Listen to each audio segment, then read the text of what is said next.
ప్రతి వారం కూడా జ్యోతిష్య ప్రకారం ఎన్నో వివరాలు తెలియజేస్తున్నారు. ఒక చిన్న సందేహం అండి, గురుబలం పెరగాలి అని అంటూ ఉంటారు కదా, అసలు గురుబలం పెరగడం వల్ల ఎటువంటి ఉపయోగాలు ఉంటాయి? గురుగ్రహం అనుగ్రహం పొందాలంటే ఏం చేయాలి? అలాగే మరి గురుగ్రహం అనుగ్రహం పొందడానికి ఏ మంత్రం పఠించాలి, ఏ రత్నాన్ని ధరించాలి కూడా చెప్తారా? తప్పకుండా అమ్మ. ఇప్పుడు మనకు కనబడుతున్న నవగ్రహాలు 9 గ్రహాలు బేస్ చేసుకుని మనకు జ్యోతిషం అంతా ఆధారపడి ఉంది అంటుంటాం. ఈ 9 గ్రహాలలో శుభమైన గ్రహం ఏదంటే గురుగ్రహం అంటారు. గురుడి యొక్క కటాక్షం లేనిది ఈ ప్రపంచంలో విశ్వంలో ఏ పని చేయలేము. ఆ గురు కటాక్షం కోసం చాలామంది తపన పడతారు. ఆర్ద్రతతో గురువు యొక్క కటాక్షం కోసం గురువు పాదాల దగ్గర ఉండి ఆయన విద్యంతా నేర్చుకోవాలని ఎంతోమంది ప్రయత్నం చేస్తారు. శ్రీ విద్యలో కూడా ఇదే భాగంగా గురు గణపతి బాల అని శ్రీ విద్యలో ఈ 3 మంత్రాలు చెప్తుంటారు అన్నమాట. అటువంటి ఈ గురు తత్వాన్ని తెలుసుకోవడం ఒక భాగం అయితే, గురు గ్రహం గురించి తెలుసుకోవడం ఇంకొక భాగం.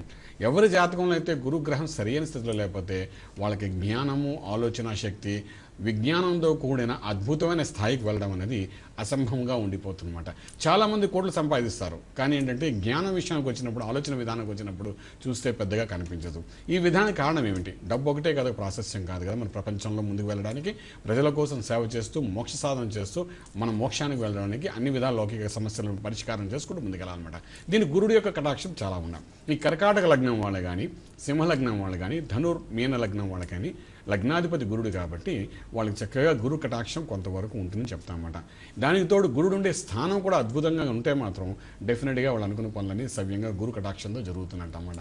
ఇవేవి కాకుండా ఒక్కొక్కసారి గురుడు అంటే శత్రు క్షేత్రంలో ఉన్న, వక్రంలో ఉన్న, శత్రు గ్రహంతో కలిసి ఉన్న, నీచంలో ఉన్న, అస్తంగతుడై ఉన్న, ఇలాంటి కారణం వలన గురువు యొక్క బలం ఒక 100 మార్కులు అనుకుంటే అందులో 20% పనిచేస్తుందన్నమాట. దానివల్ల సంపూర్ణమైనటువంటి యోగం రాదన్నమాట.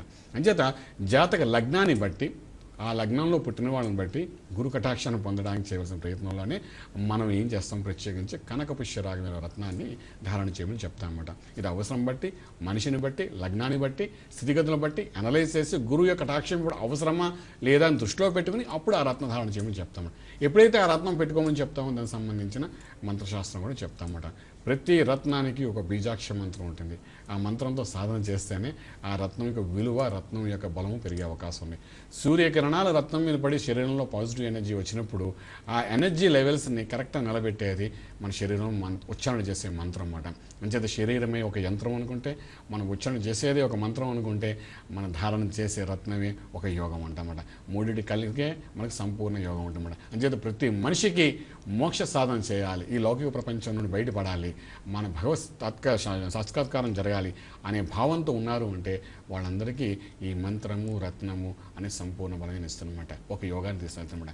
అంచేత ఇక్కడ చదువుకునే విద్యార్థుల దగ్గర నుండి, హైలీ క్వాలిఫైడ్ పర్సన్స్ దగ్గర నుండి, ప్రొఫెసర్స్ దగ్గర నుండి, అది కాక రీసెర్చ్ సెంటర్లో పనిచేసే వాళ్ళందరికీ కూడా గురుడు యొక్క కటాక్షం ఉంటేనే కానీ ఆ స్థానానికి వెళ్ళరు. కాబట్టి ఎవరి జాతకంలో అయినా సరే గురుబలం తగ్గింది అని తెలుసుకోవడానికి ప్రయత్నం చేయడానికి కూడా శ్రీ వేదమాత గాయత్రి విషయాలకు రావచ్చు. చాలామంది విషయాల్లో కూడా ఏంటవుతుందంటే ఈ గురుబలం లేక అన్ని విధాలుగా అన్ని ప్రయత్నాలు చేస్తూ నాకు సక్సెస్ఫుల్ రావట్లేదని బాధపడే విద్యార్థులు ఉన్నారు. అదేవిధంగా ప్రొఫెషనల్గా కూడా సక్సెస్ రీసెర్చ్ సెంటర్లో కూడా రీసెర్చ్లో కూడా సగభాగం చేసి సగభాగం ఆగిపోయి ఇబ్బంది పడుతున్న వాళ్ళు చాలామంది ఉంటారు. అదేవిధంగా నాసా లాంటి స్థానంలో పెద్ద పెద్ద రాకెట్స్ నడిపిస్తుంటే ఆఖరి నిమిషంలో పేలిపోతుంటారు. ఎందుకు పేలిపోతుందో తెలియదు అంటే అలాంటి వాడికి గురుబలం ఆ సమయంలో, ఆలోచన శక్తిలో, ఆ సంబంధించిన జ్ఞానం ఎప్పుడైతే బలహీనపడుతుందో ఒకసారి చేసే విధానంలో పొరపాటు జరుగుతుంటాయి అన్నమాట. సో ఇవన్నిటికీ కారణం అంటే గురువు యొక్క కటాక్షం కావాలన్నమాట. అంచేత మనం ప్రత్యేకంగా మీరు అడిగారు కాబట్టి గురు కటాక్షానికి సంబంధించిన మంత్రం అన్నది చదువుకుంటూ కనకపుష్యరాగమైన రత్నానికి ధారణ చేయగలిగితే అద్భుత ఫలితం ఉంటుందండి. చాలా చాలా వివరంగా తెలియజేశారని. మొదటి కాల్ తీసుకుందాం. నమస్కారం, మీ పేరు?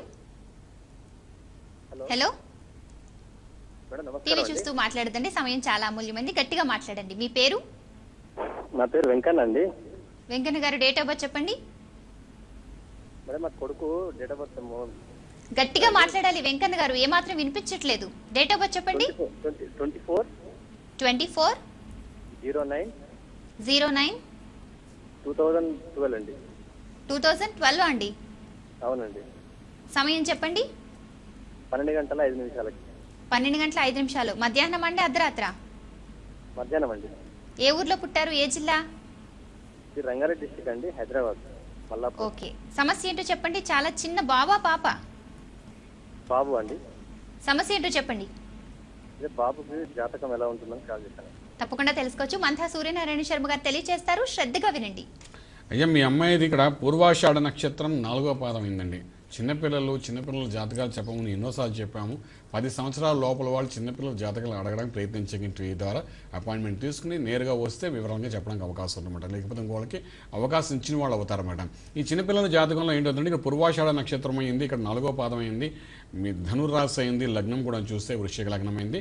చిన్నపిల్లలకు బాలారిష్టాలు ఉన్నాయా లేదా చూస్తామని ప్రత్యేకంగా. అంటే బాలారిష్టం అంటే చిన్న వయసులో ఏమైనా ఇబ్బందికరమైన ఆరోగ్యమైన స్థితికైనా బలహీనపడి ఉన్నదాన్ని చూడడం అన్నమాట. ఇది అష్టంలో ఉన్న స్థితిగతులు బట్టి చెప్తుంటాము. ఆ విధంగా వచ్చినప్పుడు అమ్మాయికి మాత్రం ఎటువంటి బాలారిష్టాలు లేవు కాబట్టి రాజయోగం ఉందని చెప్పడానికి అవకాశం ఉంది. అయితే ఈ పాప మూలంగా వచ్చే యోగం అన్నది చూసుకుంటే 2014 ఫిబ్రవరి తర్వాత తండ్రి గారికి అన్ని విధాలుగా రాజయోగం ఉంటుందని చెప్తాము.